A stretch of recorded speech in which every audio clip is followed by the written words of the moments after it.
అందరికీ హాయ్ అండి. అందరూ ఎలా ఉన్నారు? మేమైతే బాగున్నామండి. మీరు అందరూ కూడా బాగుండాలని మనస్ఫూర్తిగా కోరుకుంటూ ఈరోజు అయితే నేను ఒక కొత్త వెజిటబుల్ చట్నీ ఎలా చేయాలో మీకు చూపిస్తానండి. మన ఇంట్లో పచ్చళ్ళు లేవు, కూరగాయలు లేవు. అలానే ఆ రోజు కూర ఏం చేయాలో అర్థం కాలేదు. నిలవ పచ్చళ్ళు ఏదైనా అయిపోయినాయి, లేదా నిలవ పచ్చళ్ళు ఏదో ఉప్పు పట్టని మాకు తినాలని ఇంట్రెస్ట్గా లేదు అనుకున్నప్పుడు మనం ఇన్స్టెంట్గా క్యాలీఫ్లవర్తో పచ్చడి చేసుకొని మార్నింగ్ చేసుకున్నాం అనుకోండి.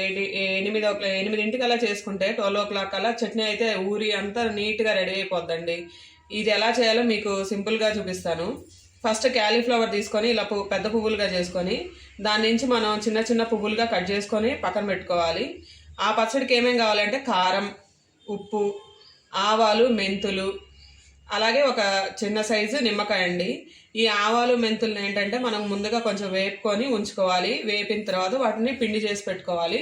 కొంచెం నూనె కూడా ఎక్కువే పడుతుందండి, కానీ పచ్చడి మాత్రం టేస్ట్ బాగుంటుంది. మనకి పచ్చళ్ళు ఎక్కడ ఫంక్షన్లకు వెళ్ళినప్పుడు మనకి ఇన్స్టెంట్గా పచ్చళ్ళు చేస్తారు కదా, అలాంటిదేనండి క్యాలీఫ్లవర్ పచ్చడి కూడా. టేస్ట్ అన్నీ బాగుంటాయి.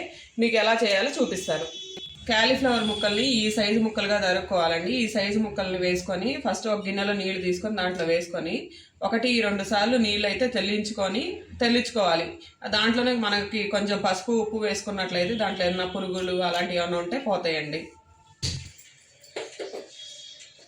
నీళ్ళలో నిండా మునిగే వరకు నీరైతే తీసుకున్నానండి. అందులో మనం చిన్నగా కట్ చేసి పెట్టుకున్న క్యాలీఫ్లవర్ ముక్కలను అయితే వేసాను.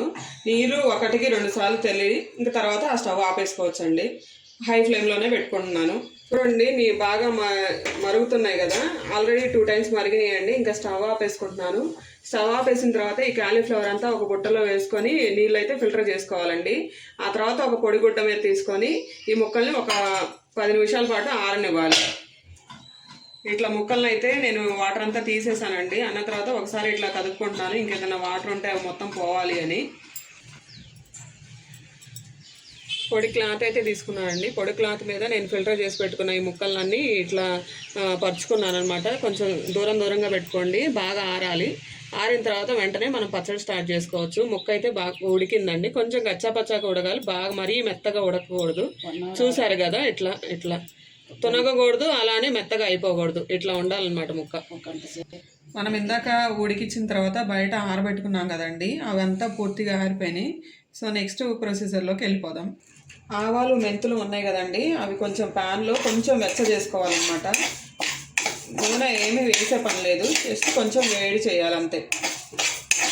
ఆవాలు, మెంతులు 2 దోరగా వేగినాయండి. ఇంకా నేను స్టవ్ ఆపేసి దించుకుంటున్నాను. ఇది మనం మిక్సీలో మెత్తగా వేసుకోవాలండి. మెంతులు, ఆవాలు వేడి చేసుకున్నాం కదండి, అదైతే చల్లగా ఆరిపోయింది. సో నేను మిక్సీలో వేసుకుంటున్నాను, మెత్తగా వేసుకోవాలి. ఈ కొంచెం క్వాంటిటీ ఎలా వేసుకుంటామో అని మీకు డౌట్ రావచ్చు, కాబట్టి నేను ఉప్పు, కారం కూడా ఇందుతో పాటు కలిపి వేస్తున్నాను. అప్పుడైతే అన్నీ కలిపి మెత్తగా మెదుగుతాయి కదా. చూడండి, అన్నీ కలిపి మెత్తగా అయితే మెదిగాయి కదా. ఇంకా మనం స్టార్ట్ చేసుకుందాం కదండి. ఆ నిమ్మకాయను కూడా మనం 2 హాఫ్స్గా చేసుకొని అది కూడా పిండుకోవాలన్నమాట. దీంట్లోకి విత్తనాలు ఏమీ రాకూడదండి. విత్తనాలు తీసుకొని నిమ్మకాయ రసం పిండుకోవాలి.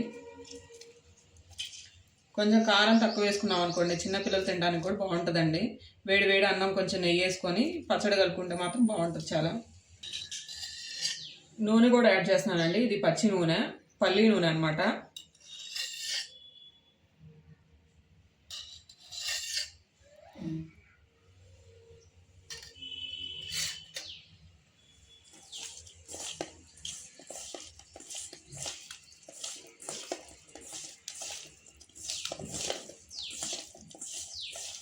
ఇదంతా మిశ్రమాన్నంతా ముక్కలకి పట్టించాలండి బాగా. అందుకే ముక్కలు చిన్నవి చేసుకున్నాం అనుకోండి బాగా పడుతుంది. అలాగే మనకు తినేటప్పుడు కూడా తొందరగా ముక్క ఈజీగా ఉంటుంది అనమాట. అందుకే పెద్దవి చేసుకోకూడదు, చిన్నవే చేసుకోవాలి. ఒకసారి టేస్ట్ చూసుకోండి. నేను టేస్ట్ అయితే చూసాను, ఇంకొంచెం పులుపు అయితే పడుతుంది, అందుకని ఇంకో ముక్క కూడా పిండుతున్నాను అనమాట. కొంచెం ఇంకో స్పూను నూనె కూడా యాడ్ చేశాను. నిమ్మకాయ, ఉప్పు అన్నీ చూసుకున్నానండి, అన్నీ కరెక్ట్గా సరిపోయినాయి. ఇంకా పచ్చడి అయితే రెడీ అయిపోయిందండి. ఇది 4 గంటల పాటు నానాలి. అప్పుడు ఏంటంటే మనకి ముక్కకి ఉప్పు, కారం, ఆవు పిండి, అలాగే మెంతి పిండి, నూనె అన్నీ పడతాయండి. ఇంకా సేమ్ మనకి ఆవకాయ మనం ఎలా పెట్టుకుంటామో అంతేనండి. ఇది క్యాలీఫ్లవర్ ఆవకాయ అనమాట.